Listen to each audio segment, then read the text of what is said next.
It started, of all places, in a laundromat. I was wrestling with a rogue sock trying to escape my basket, and he was there, laughing.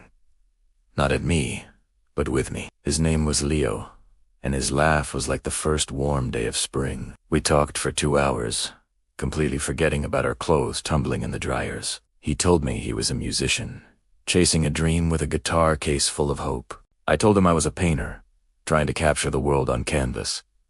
That first day, we didn't exchange numbers. It was a perfect, self-contained moment, and maybe we both wanted to keep it that way. But fate, or maybe just the universe's need for clean clothes, had other plans.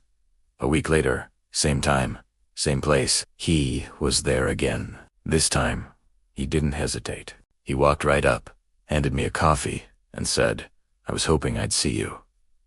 And just like that, our story began. Our dates weren't fancy dinners. They were late-night walks through the city. Him playing new songs for me on a park bench. Me showing him my half-finished paintings. He saw colors in my work I didn't even know I'd put there. And I heard lyrics in his music that felt like my own diary. We were two dreamers, finding our rhythm together. It wasn't always easy. There were months he spent on tour, living out of a van, playing to small crowds in smoky bars. The distance was tough. We lived through grainy video calls and "I miss you" texts sent at 3 a.m. There were times I'd stare at a blank canvas, the colors feeling dull without him. I remember one night, feeling particularly lonely.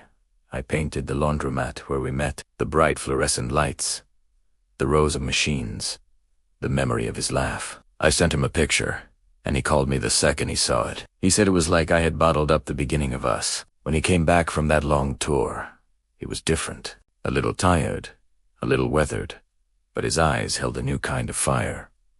He had a record deal. It was a small one, but it was everything he'd worked for. Our world changed. Suddenly, there were skittles and managers and interviews. I was so incredibly proud, but a small part of me missed the boy with the guitar on the park bench. I felt like I was losing him to the noise. We had our first real fight. It was awful. Words were said. Fears were laid bare. I was afraid his new world wouldn't have room for a messy painter. He was afraid I didn't believe in his dream anymore. We didn't talk for a week. It was the longest week of my life. The silence was louder than any of his concerts. I went back to the laundromat. I don't even know why. I just sat there, remembering.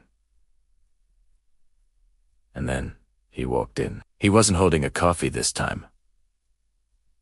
He was holding his guitar. He sat down next to me, right there among the worry machines, and he played a new song. It was about a boy and a girl, a lost sock, and the fear of losing the one thing that made the whole world make sense. It was our story, set to music. He told me that no matter how big the stage got, I would always be his front row. He said that my paintings weren't just colors on a canvas.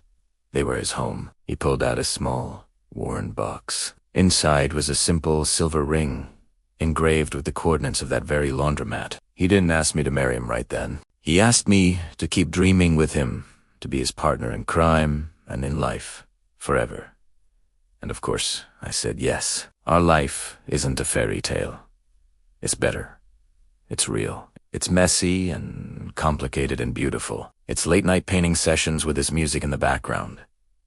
It's surprise visits on his tours. It's still doing laundry together, just to remember where it all started. It's a love story built on dropped socks, shared dreams, and the courage to find our way back to each other. And it's my favorite story to tell. Thanks for watching, and don't forget to subscribe for more stories.